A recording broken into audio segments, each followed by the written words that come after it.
ব্রিটেনের প্রধানমন্ত্রী sir Keir Starmer এবং ডেপুটি প্রধানমন্ত্রী অ্যাঞ্জেলা রেইনার আগামী ৫ বছরে ১৫ লাখ নতুন বাড়ি নির্মাণের প্রতিশ্রুতি দিয়েছেন।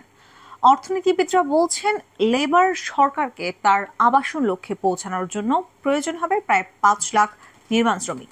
দেশটিতে এত সংখ্যক নির্মাণ শ্রমিক নেই, তাই এই ঘাটতি পূরণে সরকারকে বিদেশ থেকেই শ্রমিক আনতে হবে, আর এজন্য অভিবাসন আইনও শিথিল করতে হবে। আর এটা হলে ব্রিটেনে অন্তত কয়েক হাজার কর্মীর নতুন করে কর্মসংস্থানের সুযোগ সৃষ্টি হবে বলে মনে করছেন এখানকার বাংলাদেশি কমিউনিটি।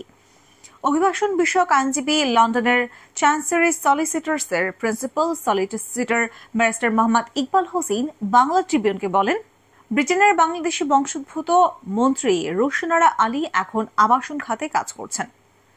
ব্রিটেন সরকার যদি নতুন ১৫ লাখ বাড়ি তৈরিতে বিদেশি কর্মী আনতে নিয়ম শিথিল করে, তাহলে অন্তত কয়েক হাজার বাংলাদেশের জন্য এখানে কর্মসংস্থানের নতুন সুযোগ সৃষ্টি হতে পারে।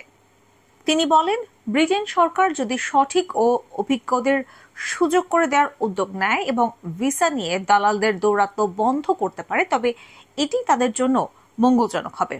তবে বাংলাদেশিদের জন্য সেই সুযোগ সৃষ্টিতে বাংলাদেশ সরকারের পক্ষ থেকে আগেভাগে সম্ভাব্য সব ক্ষেত্রে ব্রিটিশ সরকারের নীতি নির্ধারণী পর্যায়ে যোগাযোগ ও সমন্বয়েরও পরামর্শ দেন এই আইনজীবী।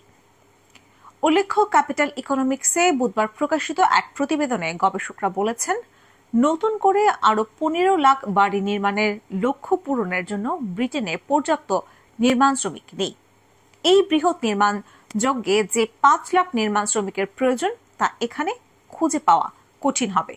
গবেষকদের বরাত দিয়ে প্রতিবেদনে বলা হয়েছে, নতুন বাড়ি তৈরির লক্ষ্য পূরণে প্রশিক্ষণ স্কিমের একমাত্র বিকল্প নির্মাণ শ্রমিকদের জন্য ভিসার পথ সহজ করা।